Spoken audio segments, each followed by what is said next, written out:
God bless everybody. This is part 3 of why we are to acknowledge the Lord in all thy ways. Why we are to ask his permission. Can I go here? Can I go there? Can I go here? Okay, so part 1, I just gave the general idea of why and the consequences of not fulfilling that spiritual law. Part 2, I exposed a tourist place in San Francisco where I had a client who was demonized, possessed. Long story. Go check that out. Part 3, which is this part, I'm exposing a place in Humboldt County, California. It's actually called Avenue of the Giants. And when you go to the website, it talks about all the fun things that you can do there: hiking, swimming, boating, campgrounds. They have a store there. Nothing exposing its history.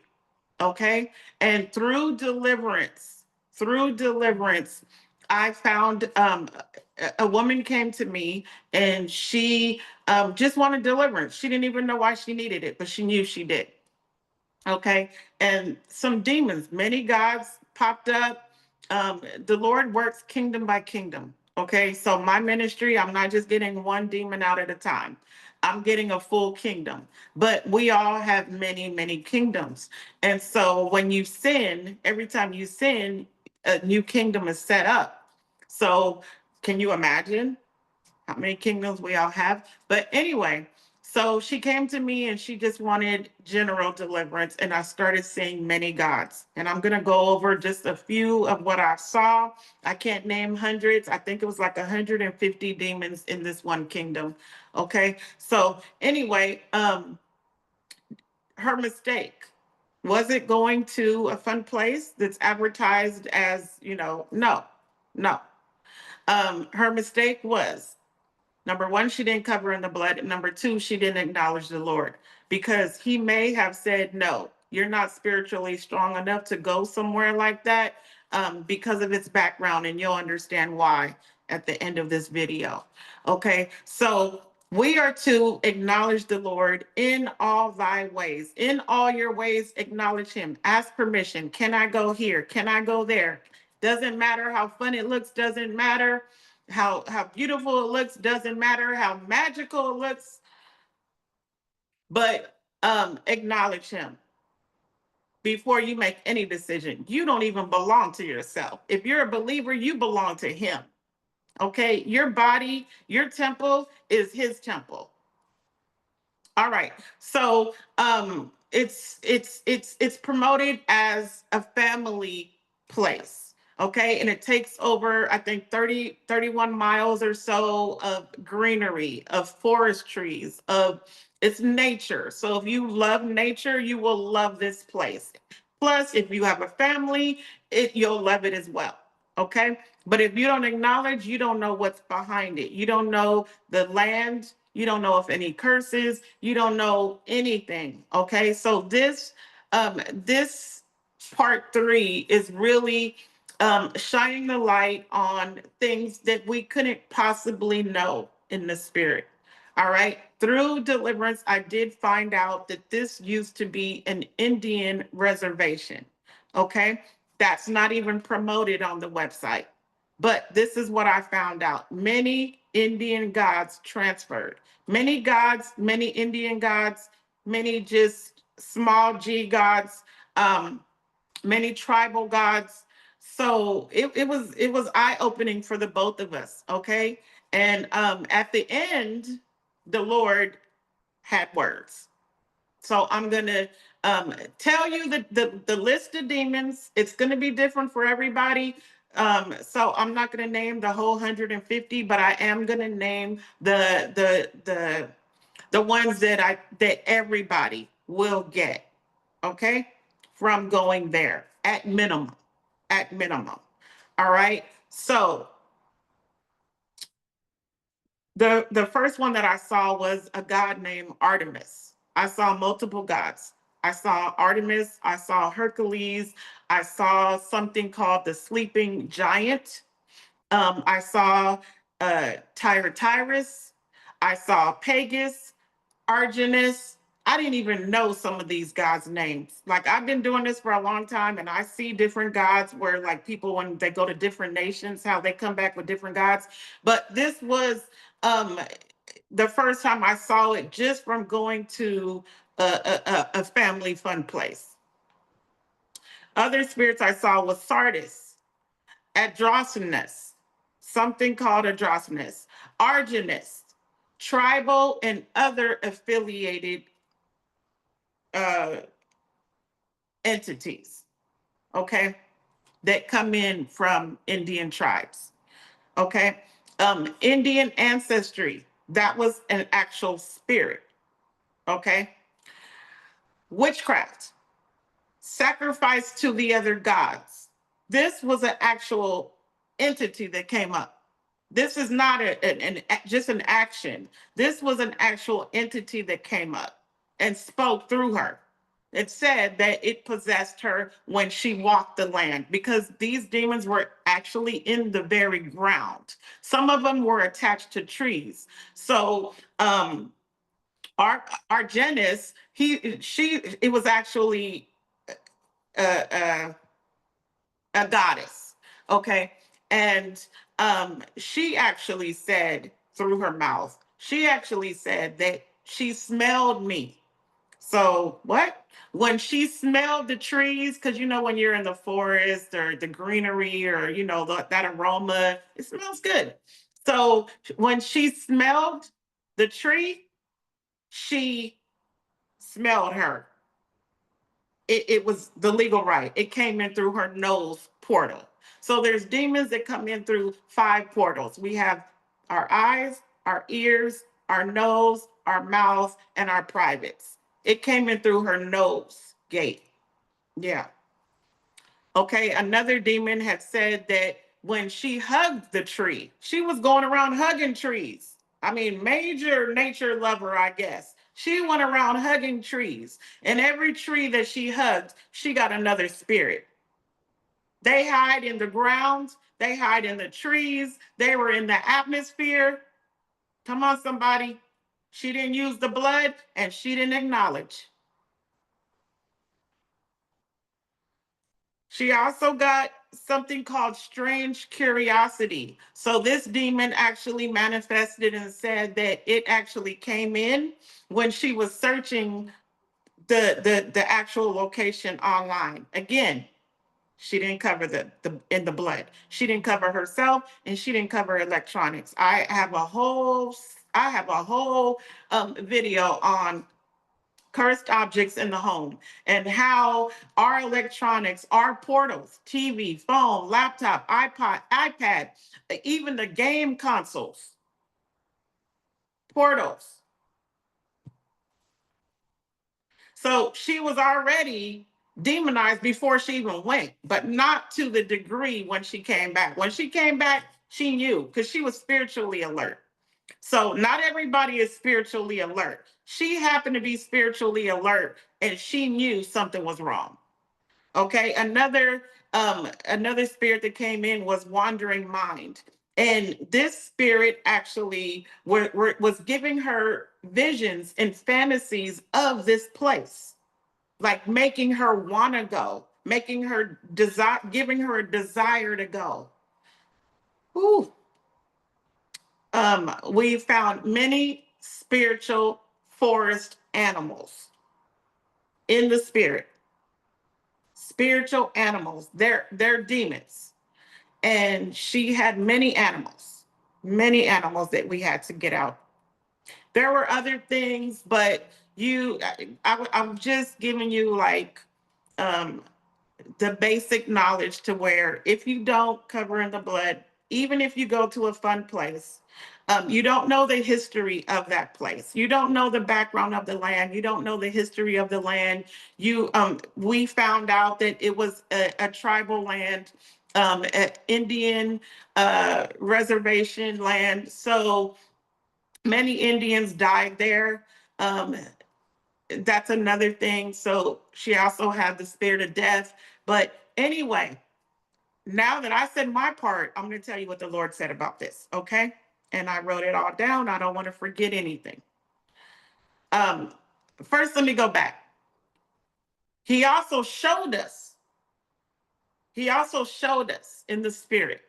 So, what did we find out about this place? And again, it's called Avenue of the Giants, and it's not the only place.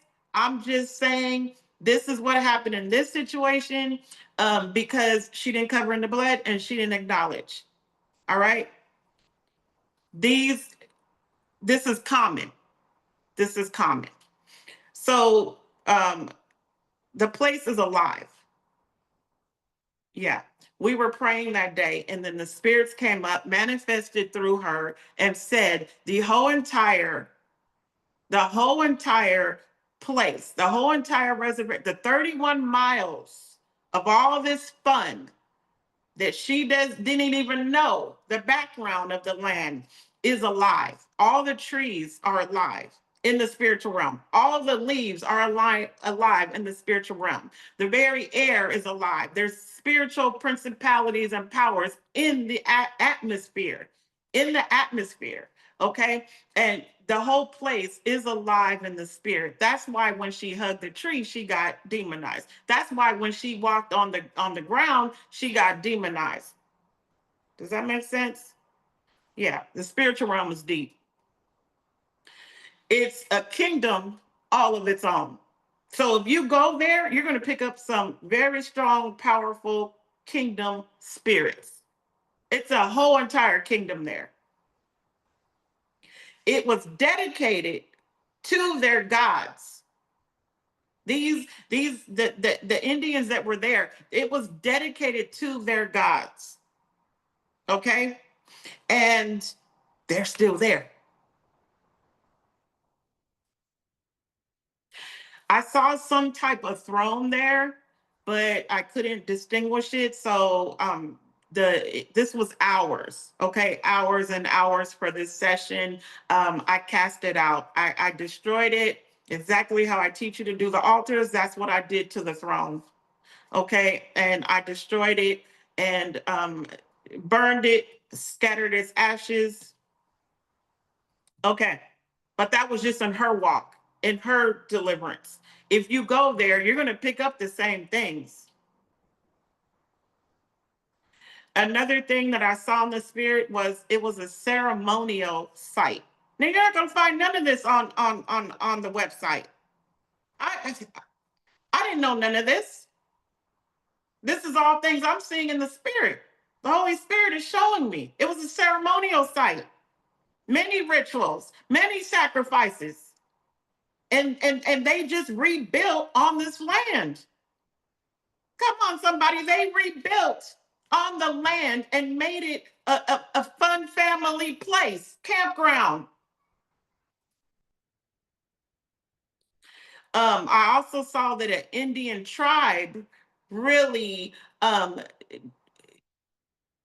did many rituals there, many rituals there, many deaths there, many sacrifices to small g gods. Okay. And they never cleansed the land. Of course, we're talking about the world. They don't know about this. So let me talk about what God said. So he said that she needed to learn her open doors. So I'm telling you, we need to take inventory of what we like to do, what we do on our own and don't acknowledge him for direction. We need to make a list and then start acknowledging him in every area of our life. Start saturating in the blood of Jesus anytime we go anywhere, even the church house. Come on, somebody, even wherever you go, because there's spirits there too. He also said, kill the flesh. She had a desire to go somewhere, didn't ask permission. She just went. She just went according to what she wanted, what she thought was right. Didn't acknowledge, didn't even think to acknowledge. The third thing he said was, you have to stay on the straight and narrow path. Saints of God, the narrow path is not an easy path. And definitely, it's not for the weak. It's not a path that someone weak could walk.